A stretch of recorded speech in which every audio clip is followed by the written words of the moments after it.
ద్వితీయోపదేశకాండం 4వ అధ్యాయంలో ఓ మంచి మాట ఉంది, చూద్దాం.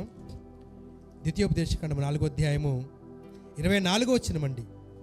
ఏలయనగా నీ దేవుడైన యెహోవా దహించు అగ్నియు రోషము గల దేవుడునే ఉన్నాడు. ఎందుకండి? 23వ వచనంలో చూడండి, మీ దేవుడైన యెహోవా మీకు ఏర్పరిచిన నిబంధనను మరచి నీ దేవుడైన యెహోవా నీకు ఆజ్ఞాపించినట్లు ఏ స్వరూపము కలిగిన విగ్రహమునైనను చేసుకొనుకున్నట్లు మీరు జాగ్రత్త పడవలను.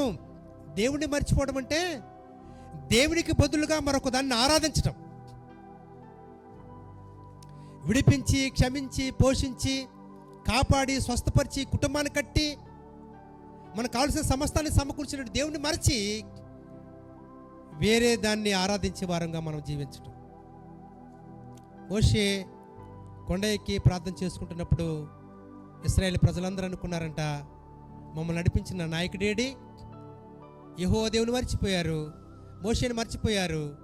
ఒక విగ్రహాన్ని చేసుకుని, ఒక దూడబొమ్మను చేసుకుని మమ్మల్ని నడిపించింది, మమ్మల్ని విడిపించింది, మమ్మల్ని కాపాడింది, ఇదిగో ఈ బొమ్మే, ఈ విగ్రహమే అన్నారంట.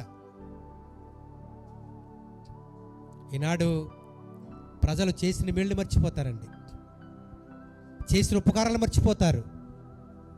అది కుటుంబ పరంగా అయినా, వ్యక్తి పరంగా అయినా, ఏ రూపంలో ప్రజల యొక్క సహాయాన్ని మనం పొందుకున్నా, ఏ రూపంలో దేవుని యొక్క సహాయాన్ని పొందుకున్నా మర్చిపోయి వారిని విడిచిపెట్టి కొత్తగా పరిచయమైనటువంటి, కొత్తగా తెలిసినటువంటి వారిని వీళ్ళ లేకపోతే మేము లేము అన్నట్టుగా మాట్లాడే తరంగా ఉన్నారంటండి.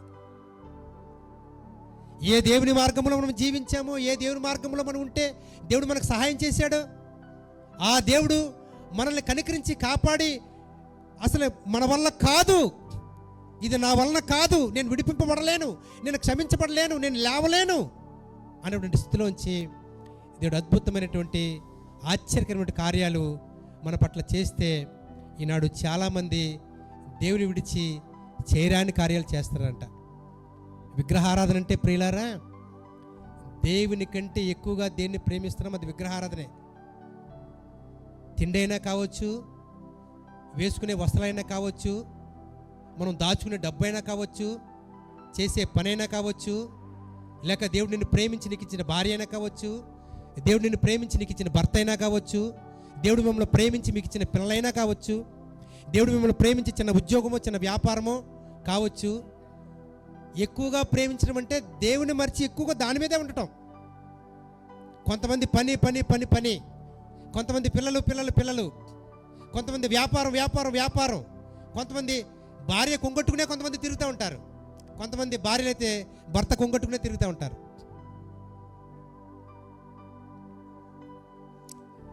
దేవుని విడిచి అంటే దేవుని మరచి, దేవునికి విలువైన సమయం ఇవ్వకుండా ఎక్కువ సమయాన్ని ఎవరికి ఇస్తున్నాము, ఎక్కువ సమయం ఎవరిని జ్ఞాపకం చేసుకుంటున్నాము, ఎక్కువ ఎవరిని మరి ఇష్టపడుతున్నామో అది విగ్రహారాధన అవుతుంది, అది విగ్రహారాధనే అవుతుంది. అలాగనే మనం డబ్బు బాగా పోచేయాలి, డబ్బు బాగా సంపాదించాలి అనుకునేది కూడా విగ్రహారాధనే. నేను రుచిగల పదార్థాలు తినాలి, అక్కడికి వెళ్ళాలి, ఇక్కడికి వెళ్ళాలి, ఆ రుచులు తినాలి, ఈ రుచులు తినాలి, అది తినాలి, ఇది తినాలి, అది కూడా విగ్రహారాధనే, అది కూడా విగ్రహారాధనే. ఇవన్నీ కలిపి దేవుని పిల్లలు దేవుని మర్చిపోయారంట, దేవుని పిల్లలు దేవుని మర్చిపోయారంట. ప్రేమైన దేవుని పిల్లలు, మోషే ఈ మాట రాస్తున్నప్పుడు దేవుడు చాలా దుఃఖముతో పరిశుద్ధాత్మ చేత పలుకుతున్న మాట ఇది. ఈ 2వ అధ్యాయం 10వ వచనంలో చూడండి ఒకసారి. ఆ తరము వారందరూ వారి తరువాత యెహోవానైనను కార్యములనైనంటే ఇశ్రాయేలుల కొరకు అనే మాట ఒకసారి మీ పేరు పెట్టుకోండి. అక్కడ నిన్ను ప్రేమించి దేవుడు నీ కొరకు ఏం చేశాడు? నీ కుటుంబాన్ని ప్రేమించి నీ కుటుంబం కొరకు దేవుడు ఏం చేశాడు? లేక మీ పిల్లల్ని ప్రేమించి మీ పిల్లల కొరకు ఏం చేశాడు? కుటుంబ పరంగా, వ్యక్తి పరంగా దేవుడు ఎన్ని గొప్ప కార్యాలు చేసుకుంటూ వస్తున్నాడు ప్రతి దినము కూడా. మరిచిపోయే జనంగా మనం ఉండకూడదంటండి.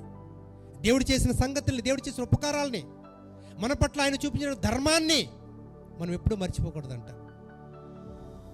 119వ కీర్తనలో ఒక మంచి మాటను చూద్దాం. 119వ కీర్తన 119వ కీర్తన 93వ వచనమండి. నీ ఉపదేశములను నీవు నన్ను బ్రతికించితివి, నేనెన్నడూ వాటిని మరువను. ప్రేమైన దేవుని పిల్లలారా, విసికి వ్యాసారిపోయిన మన జీవితాలకి అనేకమైన దేవతలను దేవుళ్ళని అనుసరించి నిజమైన దేవుడు ఎవరో అన్వేషించి తెలుసుకున్నటువంటి మన జీవితాలకి దేవుని వాక్యం దొరికింది. ఒకనాడు ఒక సేవకులు వాక్యములు ఎలా వివరిస్తున్నారు. మేము సువార్త పత్రికలు అందించుకుంటూ వెళ్ళిపోయాము. ఆ రాత్రి సువార్త జరిగింది, చక్కగా ముగించుకుని కార్యక్రమం వెళ్ళిపోయాము. అయితే ఉదయాన్న ఒక ఆయన ఫోన్ చేశారంట. ఉదయాన్నే ఒక ఆయన ఫోన్ చేశారంట, అయ్యా నేను చనిపోదాం అనుకున్నాను, కానీ మీరు పంచిపెట్టినటువంటి సువార్త పత్రిక నన్ను బ్రతికించింది. నేను ఈ సువార్త పత్రిక చదివిన తర్వాత మీకు ఫోన్ చేసి మాట్లాడుతున్నానండి. మీకు ఫోన్ చేసి నాకున్న గలిబిలి వలన, నాకున్న శోధన వలన, నాకున్న కుటుంబపరమైనటువంటి వ్యాధుల వలన నేను ఉరిపోసుకుని చనిపోదాం అనుకున్నాను. అయితే నేను ఉరిపోసుకునే ముందు మా తలుపు దగ్గర ఏదో పేపర్ ఉంది, చూద్దాం. ఆ పేపరు నేను తీయటానికి వెళ్ళి ఒకసారి చదివాను. చదివిన తర్వాత నిజంగా నాకు ధైర్యం కలిగింది, నా భయాన్ని పోగొట్టింది. నన్ను అనుకున్నటువంటి చీకట్లో నుండి నేను వెలుగులోకి వచ్చినట్లుగా ఉంది. కనుక ఈ పత్రిక ఎవరు ప్రింట్ చేశారు, ఈ పత్రిక ఎవరు పంచారు, కింద చూస్తే వివరముల కొరకు అని ఒక నెంబర్ ఉంది, మీకు ఫోన్ చేస్తానండి. ఇక్కడ రాయబడిన మాట అలాగే ఉంది. ప్రియమైన దేవుని పిల్లరా, నీ ఉపదేశంలో నేను ఏంటండి, నీవు నన్ను బ్రతికించితివి, నేనెన్నడూ వాటిని. కనుక ప్రాణాపాయ స్థితిలో బ్రతికించినటువంటి దేవుడు దేవుని మాటే. ఈనాడు మనమంతా ఇలాగా ఆరోగ్యం కలిగి ఆనందంగా సంతోషంగా ఎన్నో అనుమానాలు, ఆపోహలు, పంతాలు, పట్టింపులున్నా ఆదివారం దినాన్న నేను దేవుని సంధికి వెళ్ళాలి, దేవుని ఆరాధించాలన్న ఆలోచన మనకెందుకు కలిగిందంటే దేవుడు మన పట్ల చేసినటువంటి గొప్ప కార్యాల కొరకు. వ్యక్తిగతంగా దేవుడు మనతో మాట్లాడుతున్నాడు, వాక్యం ద్వారా దేవుడు మనతో మాట్లాడుతున్నాడు, ప్రార్థన ద్వారా దేవుడు హెచ్చరికలు ఇస్తున్నాడు, వాక్యం ద్వారా ఎన్నో హెచ్చరికలు ఇస్తున్నాడు. వాక్యం మనల్ని బలపరుస్తుంది, మనల్ని ధైర్యపరుస్తుంది, మనల్ని ఆదరిస్తుంది. ఎవరేమనుకున్నా, ఎవరేమి చెప్పుకున్నా నాకు దేవుడు కావాలనే ఆలోచన మనకు కలిగించాడు దేవుడు. అందుకనే దేవుని దగ్గరికి రాగలిగాం మనం. ఒక భక్తుడు యథార్థంగా మాట్లాడుతున్నాడు, చాలా చక్కటి మాట మాట్లాడుతున్నాడు. 194వ వచనంలో, నీ ఉపదేశములను నేను వెదకుచున్నాను, నేను నీవాడనే, నన్ను రక్షించుము. ప్రియులారా, మరచిపోలేనటువంటి సంగతులు మాట్లాడుతున్నాడు ఆయన.